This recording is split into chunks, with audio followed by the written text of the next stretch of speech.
questions, and I can be over here. Okay. And we can flip the here. How are you doing? Is everybody on there? Head All back right, well, here. one big happy family. Yes, We are. We collaborate. Well, Okay. good evening, everybody. We'll just start off by just thanking you for joining us tonight for tonight's Hangout. My name is Josh Walehwa, and I'm Assistant Director for Admissions and Recruitment here at the Brown School. And so we have quite a few people here in our conference room. And so we're going to go around, and if folks could share your name, your position here at Washington University, and your role with the MSW and the Masters of Education program. So maybe we'll start to my right here. Okay, my name is Cindy Brantmeier. I'm a professor of applied linguistics. I am chair of the Department of Education, and I also direct our applied linguistics program here at WashU. Thank you.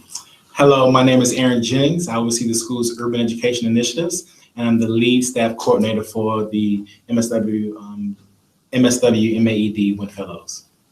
I'm Trish Cole. I'm an associate professor and the associate dean for social work here at the Brown School. And I just want to thank you all for hanging in there with us. Really appreciate it. Hi, I'm Sheretta Butler-Barnes. I'm assistant professor here at the Brown School.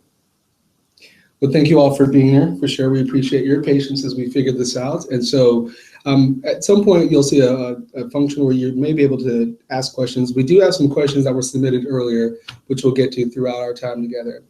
But just in order to get this started, I'm going to pose a couple questions to our group and experts in the room, if you can kind of share with us a few things. So the first question is, what is the current state of St. Louis public education? What is going well, and where are there growth opportunities? I can answer that question. Well, I think St. Louis City is unique, but I do think that it is common with any other urban city that you have. One of the issues that we have right now in terms of education is the accreditation issue. We also have an achievement gap that has not decreased even after the Board versus Brown of Education. And it kind of centers around structural inequalities, access to resources, student preparation, and the neighborhood and school context. And I definitely think that those are issues that if you come here and be a part of this program, that you can serve as a leader. And then also ground yourself in the research literature and get hands-on experience. But I do think that those are some of the most pressing issues that's facing St. Louis City now. Great, thank you. Yeah, and I echo that. I could be more specific. I can talk specifics about a local school where I've been doing research and professional development with Oak Hill Elementary. It has a 50% English language learner population. And there are 16 different languages spoken in that school, yet they only have one certified English as a second language teacher to teach the 400 students, 200 of which are linguistically diverse. So this program would definitely help prepare leaders in that capacity. In our coursework, we'll review the research and theory that drives language acquisition and offer corresponding implications for the classroom, the courtroom, for the school board, for different administrative issues and policymakers in education. Excellent. So I'll open this up to anybody in the group, but if you could discuss your current work or research in St. Louis schools and how these initiatives are responding to current needs of the schools and the students and their families. So I want to jump on that question. So as I said earlier, I oversee the school's urban education initiatives. And so essentially what the past 5 years I've been blessed to do is help MSW students create new career paths in urban education to seek out reforming the issues. And so, for example, we have MSW students who want to be engaged in urban education, but not necessarily school social work. So they've been operating in college access and school community liaison. They've been operating in parent engagement. And so the students have been really getting hands-on practicum experience. And at the same time, the curriculum here is so robust where they've been able to lend in and lean forward on the MSW curriculum that prepares them for the practicum experience inside the outside the classroom. And students in the MAED program have been working closely with a college prep program, which is offered during the summer. We offer full-time residence here at WashU for first-generation college students, both urban and rural students of St. Louis, but the emphasis is certainly with urban ed. And that's another part of our MAED where this program will be involved and be working and doing research and and implementing different findings from our studies. Yes. That's great. So we're going to move on to the next question here, which is what sort of opportunities are there for educational reformers in St. Louis? You definitely brought up the example of our summer college access programming and some other opportunities as well. But what other opportunities do you all see for potential education reformers here in St. Louis? So I'm going to Yeah. take a jump at that. I want to, and then more so just dive in head first into the reason why we're here, the Wendt Fellows. But before we do that, I want to talk about the new joint degree that we're offering. The MSW MAEd joint degree program, I think is one of the first of its kind in the nation that uniquely prepares students. It gives MSW students the skills of a social worker, the toolkit, learning about communities, learning about schools, learning about the social, emotional, health, and community needs of students, the social economic development. And then the MAEd side provides the pedagogy for education, the understanding of the classroom. And so oftentimes individuals say that social workers don't know anything about curriculum and teachers don't know anything about social work or the emotional side of it. And so this joint degree program will blend these two together. When you have the two coming together, you have a niche that really no one can touch, essentially. And so this is a unique opportunity for students to carve out and pave the way for them to really take ownership in multiple positions within the education realm to operate as reformers. And so that's the whole point of this, is to bring both professions or disciplines together to create leaders in urban reform. Absolutely. And I do just want to highlight, I think one of the things that I love about this joint degree is really thinking about children and within schools, within communities, from really the individual to the community context.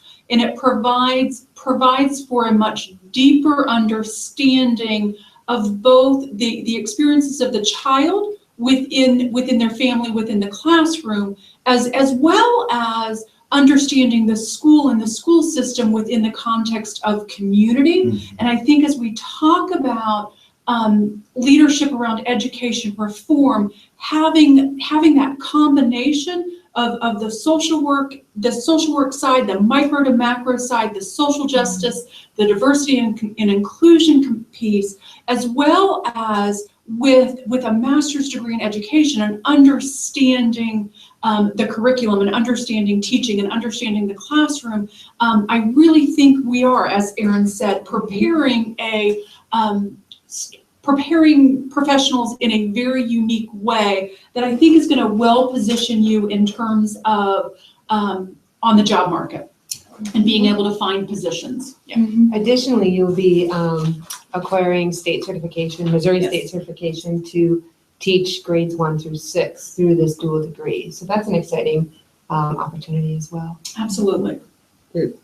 Well, speaking of the dual degree, maybe other folks want to expand on this a little bit more, but how do the two fields work together and communicate to make stronger educators and school administrators? Okay. You want to take a stab, and then I have a few things, but I would defer to you. So I think that it's really important that we're communicating and having these conversations, not only at the university level. So we have both our Department of Education and the School of Social Work are very, very committed to this joint degree in advancing its curriculum and training students.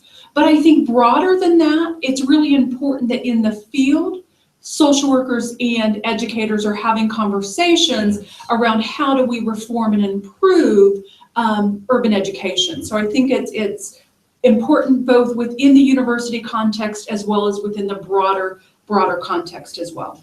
And I think in applied learning and cognition theories, we're starting to look at and examine and do experiments and investigations where we look at more socio-affective variables like anxiety, self-esteem, self-consciousness.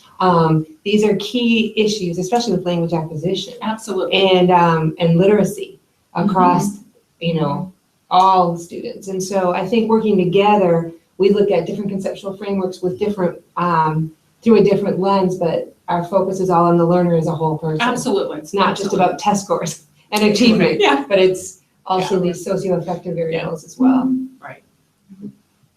So as we pull these two degrees together, it sounds very fantastic, but do you think there's anything that the two programs together helps our students become uniquely qualified to do in the workforce? Yes, so, at its baseline, our students will be prepared and have the skill set to teach in the classroom.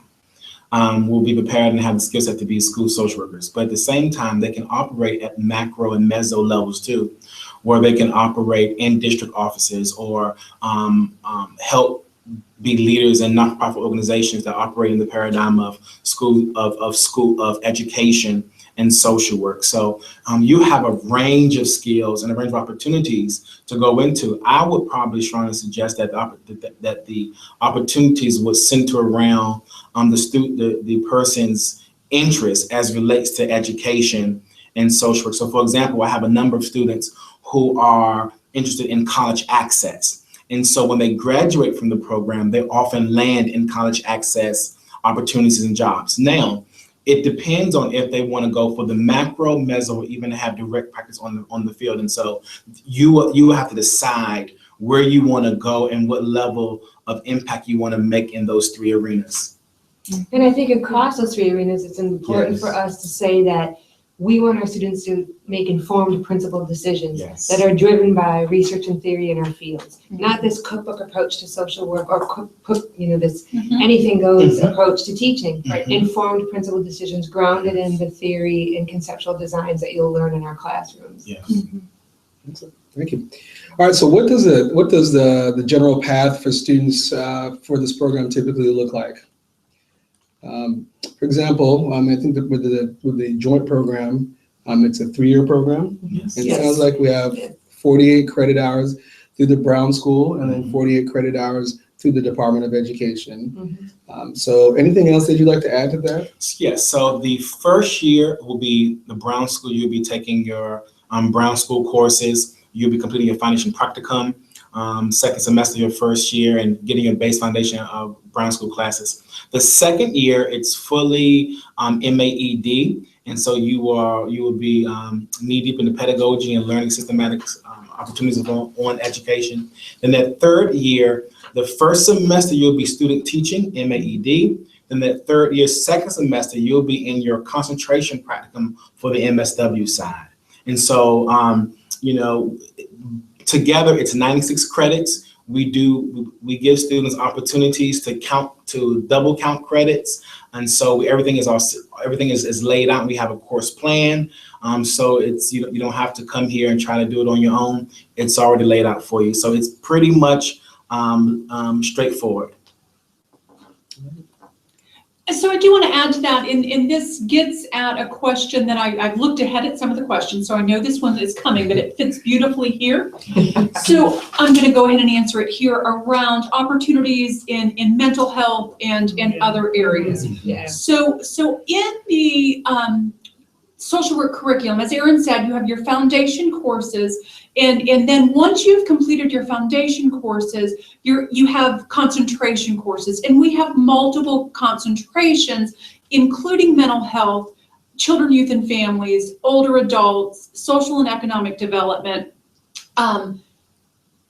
international social and economic development, domestic social and economic development, health, and there's one more that I'm drawing a blank on. But those are the ones that are actually most relevant to the degree. So you actually have the opportunity to elect to go children, youth, and families, and within that either school social work or urban education, but you also have the opportunity to think about looking at it from a framework around mental health and concentrating in mental health as well. That fits just as nicely, and I remember the last one, it's individualized. So we do have a flexible curriculum in which if none of those concentrations work, ideally for you, you're able to work with your advisor to individualize, in which you may bring in courses around urban education as well as mental health, as well as broader children, youth, and families. So there's a lot of flexibility in our curriculum that you would have as you're planning the courses you're going to take on the social work side. Same with education side. Great deal of flexibility, a lot of different types of electives. I mean, if you want to focus on linguistically diverse students, you'll be taking linguistics and language learning or second language reading and writing. If that's not your area of emphasis, you'll do children and society and sociology of education, social stratification theory, applied to education. So we really do design it for you as an individual. Right. And also we try to tailor it to your professional goals. Absolutely. The professional goal as a leader in the field, more specifically, we'll work with you.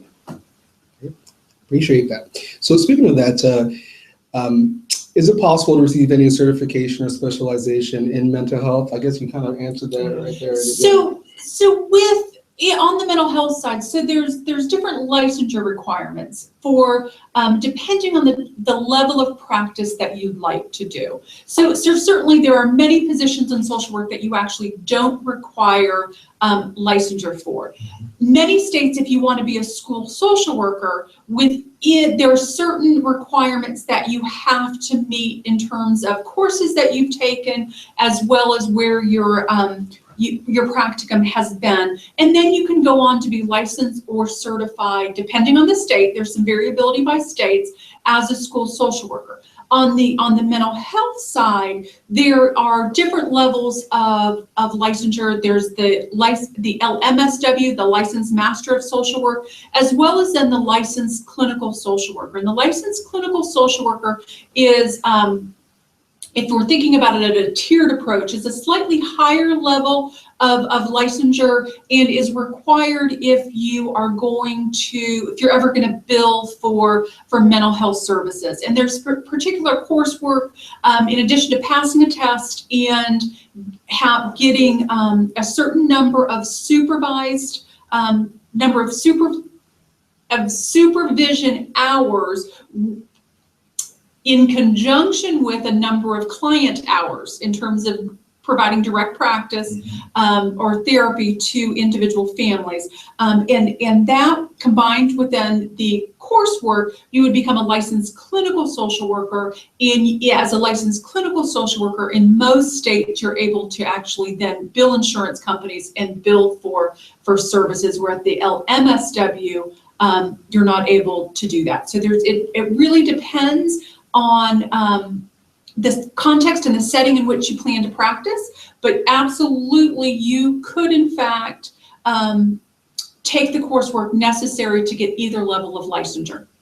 I appreciate that. Thank you for sharing. So we're going to transition a little bit into the actual Wendt Fellowship itself. And so I guess question number one, what is the Wendt Fellowship? Okay. So the Wendt Fellowship is an awesome opportunity that students have the opportunity to have full tuition covered for the MSW and the MAEd program in return of committing 3 years to the St. Louis region in education. And so on top of the full tuition cover, the student will be paired with a education leader in our community, whether it's can range from a superintendent or assistant superintendent, or even a leader in social work, to help mentor them and help them frame up opportunities of engagement and really help them further develop their own personal philosophy of education, reform, and engagement. Okay. So what are we looking for in applicants for the Wendt Fellowship? Great. That is a great question. Certainly a commitment to urban education is critical there. Yes. I have my notes and I can't find them. So It's yours. We were talking about applicants having had experience working with learners of all ages. It doesn't necessarily have to be specific to elementary school. correct. Even though you're coming out with certification grades 1 through 6 to teach, it doesn't mean you had to have only had experience working with children. If you work with adolescents, adults, any area of urban education. Yes. If you want to add to that, that's what we talked about Yeah, earlier. no, so- absolutely, absolutely. So we just want to know, so so you have to apply to each school. So you have to apply to the Brown School, and also have to apply to the MAEd program, separate applications. But then from the offshoot of the Brown School, we have an application where you submit a short essay, 600-word essay. And in that essay, we want to really, this opportunity for you to share with us your really expressed commitment to urban education and taking a step forward. How will the MSW, MAEd give you the tools, the skills needed to impact and be an education reformer? And so this is your opportunity to really tell us that. And we're excited about reading those as short essays. Excellent. So what's the timeline and deadlines for potential students who are interested in gaining a Wendt Got Fellowship? it. So the Wendt Fellowship application is due March the 1st. Now, once again, you have to apply to the Brown School, and you also have to apply to the MAEd program. And so you want to get those applications in before the Wendt Fellowship, before that March 1 deadline. And then just to build on that, then we hope to make decisions on the awardees by April 1st. And I Yes. believe then you have a month to give us a commitment. And so you would have to commit by May 1st. That's great. So we're going to do all within our power to have a quick turnaround for you. So ideally, we would love to get those information, get the acceptance as far as you've been accepted as a Wendt Fellow before the April 1st deadline. So Earlier is better. Yes, Yeah, yes, earlier, yes. So we're going to definitely get that. And we want, in return, we would love to hear from you that you accepted it early, accepted our Wendt Fellowship earlier too. We have a few other questions that were submitted by some of you out there, and so I'm going to go ahead and go through a few of these here. Typically, how many students are in the dual program, and how many receive this fellowship? So that is a great question, and the answer is that there is no limit. So in terms of the number of students in the joint degree program, we would accept as many students who were admitted to both programs. There is a limit on the number of Wendt fellowships. We will be awarding three fellowships in this first year. Another question that came in was, is the program more so for those already to assume school building leadership positions, or am I still eligible even if I would just be entering the job market? And I would say the answer to that is both. Either or is fine. Those that have been in education and want to come back, we welcome those applicants, but we also welcome applicants who haven't yet had experience in the school system, but are committed and interested and passionate about this area as well. So if you already have teacher certification, you've been a teacher, you should certainly apply. Don't feel that you can't apply because you already have certification, because we have plenty of course offerings to account for those of you who have had a lot of the teacher ed type classes. Okay. So to make that clear. Okay, thank you. Yeah, sure. So the question comes up about the GRE requirements. What's the GRE requirement for admission to the education program? We, to our education department, it depends on our program, but for this particular program, we will consider GRE scores. We look at the profile of the entire learner. So it's your entire application, your prior experiences, your dedication to urban education, and what you write in that statement of purpose. That's our key, more so than the GRE score. Absolutely. So if we're looking at deadlines for the MSW program, as you know, our December 15th early action deadline is right around the corner. So for those of you who are able to apply for that, Earlier is better. earlier is definitely better. Yes. And we do have a regular decision on March 1st. And so that really lines up with the Wendt Fellowship application. And then, you know, the timeline, April 1 being the time where we'll make decisions and we'll need a commitment from our Wendt Fellows by May 1.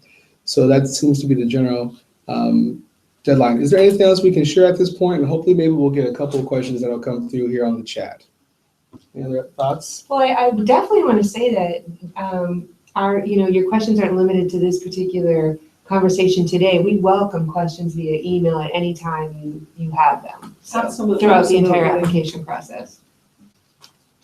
So you can find definitely more about our programs on our websites, and about this fellowship. You'll be able to find more information there as well. We're going to hang around a little bit longer, maybe for a few minutes. I'm going to go ahead and type in some website information if that's Okay. helpful. Yeah. Sure. If that's And then if helpful. you have Yeah, questions, they please just type them in. I'm hoping so. Yeah, it Yeah. looks like Okay. we have See if this we have a group chat option here, and so Okay. look, we could have been closer. Hey, everybody. There we go. Oh. All right. There we go. And some more lighting.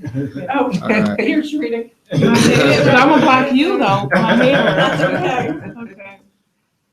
Education. Do you have a link off the top of your head that you can think of? Sheretta, I would like, if you have opportunity to talk about, we have a couple of students like working with you on Yeah. education, on specific education topics. Can you just talk about? Yeah. And sure, so. Yeah, please. Okay, sure. And so, again, I'm an assistant professor here, and then some of the work that I have my students, so they are definitely interested in urban education, but they're also very strongly interested in research. And so some of my outreach includes increasing the representation of African-American girls in STEM sciences, specifically around math. And so the students who work with me, they're involved in developing a mathematics curriculum and also intervention work for middle school girls that participate in the DSEC program here. They attend racially and ethnically diverse schools or predominantly Black schools. And so this whole idea is around creating leaders that are familiar with educational policy, that are also familiar with the research literature, particularly around the structural inequalities of why groups are underperforming in some areas.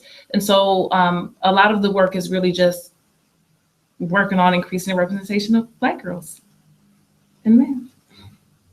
Thank you. Thanks.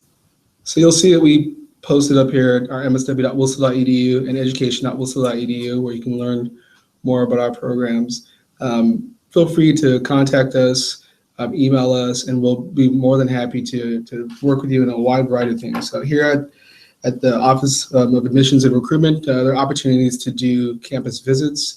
The December deadline is going to be pretty tight. It's at this time of year, it'll be difficult to get you into a classroom, but we can still make time for you to meet with faculty here. Current students will give you a tour of our wonderful facilities here all around the university, and especially here at the Brown School.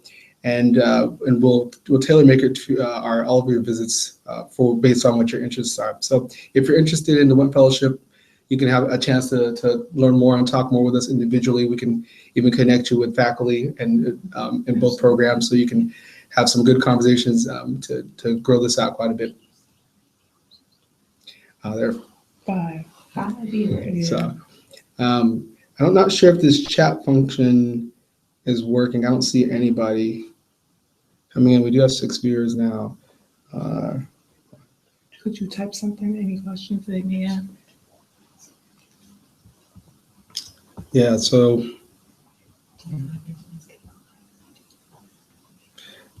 yeah, we could do that. Yeah, so You heard that. I did. Yes. So I'm new to this Google Hangout. That's Yeah, I am really, too. it's- First Google Hangout for me. You too. Me too. we promise that we're going to get better as this goes Yeah. along in the future as we use this function.